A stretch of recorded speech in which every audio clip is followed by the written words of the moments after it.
عرض کرتا ہوں آپ اسی کویسچن کو لے لیتے ہیں کہ دیکھیں پہلی بات تو یہ کہ خدا را دین کو سیکھنے کی کوشش کریں.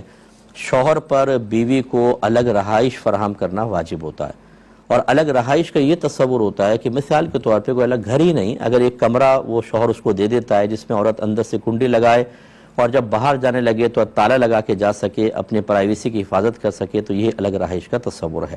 اگر کوئی خاتون جوائنٹ فیملی میں رہتی ہیں اور اس وجہ سے اپنے کمرے کو تالا لگا کر جاتی ہیں کہ خدا نہ خواستہ کوئی چوری نہ کر لے، کوئی گھس کے میری چیزیں استعمال نہ کر لے، تو اس کو بالکل شرعی طور پہ حق حاصل ہے.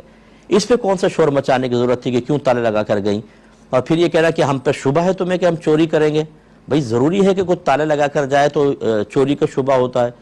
اگر ایک آپ گھر میں جب باہر جاتے ہیں تو باہر بھی تالے لگاتے ہیں. اب کوئی محلے والا آ کر کہے کہ تم ہم پہ شک کرتے ہو، بھئی ٹھیک ہے حفاظت کے لیے کرتے ہیں تو اس میں کیا پرابلم ہے؟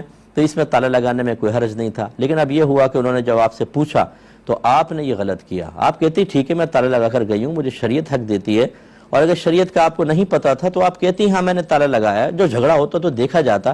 آپ نے خود اس جھگڑے کو بڑھایا اور معاذ اللہ قرآن اٹھا لیا، جھوٹا قرآن کہ میں نے تالا نہیں لگایا. یہ بہت بڑی جرأت ہے. یعنی اس کا مطلب ہے کہ جٹھانی کا خوف ہے آپ کو، مخلوق کا خوف ہے، خالق کا خوف نہیں کہ اللہ تعالیٰ آپ پر اپنا قہر نازل فرما دے گا. اس جھوٹ سے نحوست پیدا ہوگی، بے برکتی پیدا ہوگی، آپ تباہ ہو سکتی ہیں، آپ کا ایمان خراب ہو سکتا ہے. کوئی پرواہ نہیں. تو میں تمام دیکھنے والوں سے گزارش کرتا ہوں کہ خدا را آخرت کی مصیبت کو بڑا سمجھیں. دنیا کی مصیبت چھوٹی ہے، ہم اس سے بچنے کے لیے آخرت کی بڑی مصیبتوں کو سامنا کرتے ہیں. تو لہٰذا آپ اللہ کی بارگاہ میں کامل توبہ کریں. آپ نے جھوٹا قرآن اٹھایا، بڑا گناہ کبیرہ کیا، اس کا کفارہ کوئی نہیں ہے، توبہ ہے. اچھا اب شوہر کو تو چونکہ پتہ نہیں تھا، وہ بیوی کے فیور میں بولے کہ اگر ہم جھوٹ بول رہے ہیں تو میرا بچہ مر جائے، تم جھوٹ بولو تمہارا بچہ مر جائے. اس کے کہنے سے کچھ نہیں ہوتا، یہ یاد رکھیں. یہ نہیں ہے کہ اگر آپ نے جھوٹ بولا تھا تو اب آپ کا بچہ مر جائے گا، ایسا نہیں ہوتا. شوہر نے اگر یہ جذبات میں آ کے یہ جملے کہہ بھی دیے تو ماد اللہ ثم ماد اللہ کوئی قانون شرع تو نہیں بن گیا کہ جیسا ان کی زبان سے نکلا ویسے ہی ہو جائے گا. تو گھبرائیں نہیں، آپ تھوڑا بہت صدقہ کریں، اللہ کی بارگاہ میں توبہ کریں اور آئندہ کے لیے پختہ ارادہ کر لیں کبھی جھوٹ نہیں بولوں گی. ٹکرا جائیں زمانے سے کوئی مسئلہ نہیں ہے. اگر آپ سچ بولتی ہیں آپ اندازہ کریں کیا اتنا ٹینشن ہوتا؟ تھوڑا بہت وہ بولتے، آپ کہتے بھی میں حفاظت کے لیے لگا گئی تھی. زیادہ یہ ہوتا کہ وہ کہتے بھی آئندہ نہ لگانا، آپ کہتے چلو نہیں لگائیں گے، الگ مسئلہ.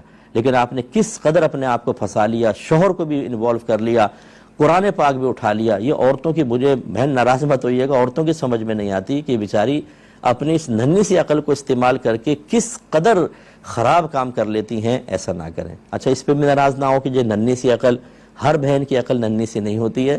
بہت سی بہنیں ایسی ہوتی ہیں کہ ہم جیسے ہزاروں مرد ان کے سامنے پانی بھرتے ہیں. اب آپ خوش ہو گئی ہوں گی.